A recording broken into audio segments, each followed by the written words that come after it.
Hello, you beautiful legends, and welcome to Bloom Force Healing Podcast. This is episode number 776, and as the title suggests, we'll be talking about formalities today.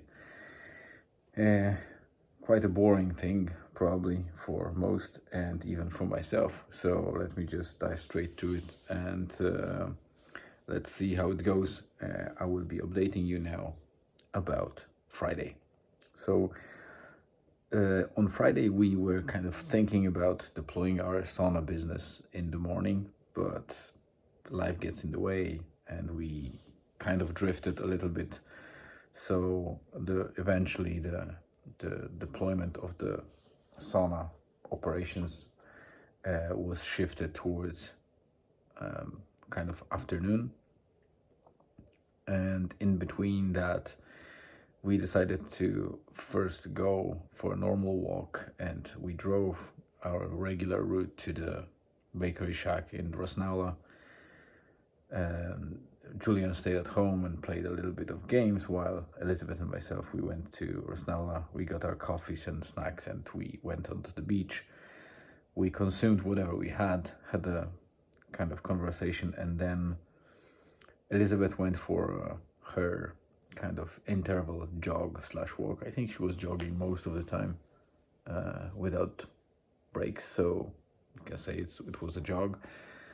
And normally I would either follow her walking or jog with her, but there were a couple of things that I needed to do, so I just reversed the car, parked it on the beach, and waited for her while I focused on a very important thing for me, for my development. And I'll tell you what, because those of you that follow the project, you probably know already that I kind of got a bit hooked into drones and everything around them. And albeit I'm less than amateur at the moment and really beginner in that area, I want to make sure that I also comply with whatever law is around operating drones in different areas, and I understand it well. And European Union has legislation that started being enforced in 2020, and it's now more and more stringent and more required to be compliant, because we have more drones in the air, and it's a very dangerous place to be if, for example, it obstructs any aircraft like a plane or helicopter. So there needs to be law, especially for heavier drones, and that can fly higher and can cause damage, or at least, risk to both aircrafts as well as the property and individuals on the ground. So I applied for account and went through identification finally in MySRS, which is Irish Aviation Authority's portal, like a formal portal for any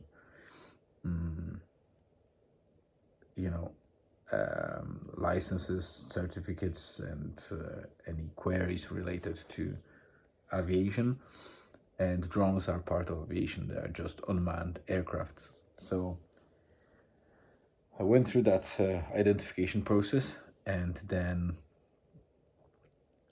I recently completed the drone training with approved school by Irish Aviation Authority, IAA. So now I decided to sit that in that car, and while I had some kind of me time, I decided to go through the exam. It's an online exam, 40 questions and some validation, short kind of reminder, small training, 40 questions. And then once it's finished, there's a formal process to acquire the proof of training in open categories A1 and A3, which I did the same day. And also, once you have the proof of training and you pass the exam, then you can register as a formal unmanned aircraft operator and remote pilot. And this registration both registration and proof of training needs to be signed by IAA. So it's not a straightforward or automated process. It needs to be reviewed, like identification and other stuff. So yeah, I will kind of give you a sneak peek. I went through registration successfully, and I passed the exam. I went through registration. So, but about registration and the kind of final step, I will be talking in the next episode. So that's a very important step for me, because I want to be legally doing what I do. I plan on having at least 3 drones in the next couple of months, for different purposes and different operations, and hopefully make commercial stuff around it. So maybe a business with videography, tracing, mapping, maybe, the world is my oyster, as they say. There is plenty of areas where drone operators are doing good money and business, so while helping a lot of people in businesses, and this is what I want to do as part of my new era in life, where I just quit the 9 to 5 and start operating sauna, and now exploring different options to enhance my living. So after that, I've submitted everything. Obviously the registration and everything went through later in the evening, or I think later in the evening or late afternoon. So I could only submit it at the time when Ella was still jogging. So I didn't know if I will get accepted, if I passed the exam, etc. But obviously I know now, because I'm recording well after that. So that was it, and then we returned home, and later on we deployed the sauna together, 3 of us, in the late afternoon.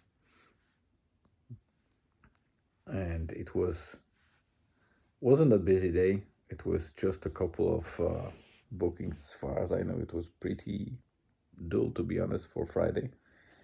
Let me have a quick look. I just need to look into the bookings. Yeah, it was very quiet evening, so we didn't do much. We wrapped up very quickly after 2 returning customers kind of popped in, but we received a couple of bookings for the next day, so that is a hope that we can earn some decent, or at least reach decent week maybe in this quiet time.